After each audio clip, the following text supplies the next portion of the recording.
Når du er bange for noget i den virkelige verden, så er det frygt. Tandlægen for eksempel. Eller en muskelhund. Sådan er det ikke med angst. Angsten er frygt for det ukendte.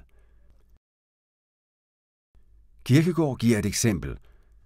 Du befinder dig på randen af en afgrund.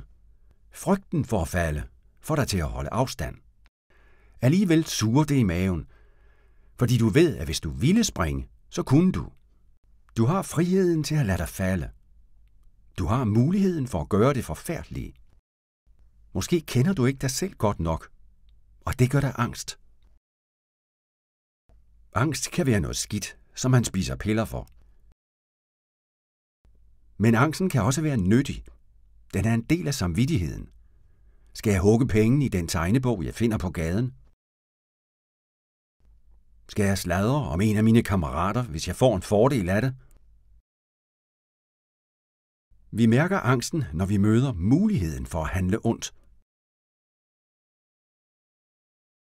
Ligesom feber er kroppens forsvar mod sygdom, så kan angst være sjælens naturlige forsvar mod det onde.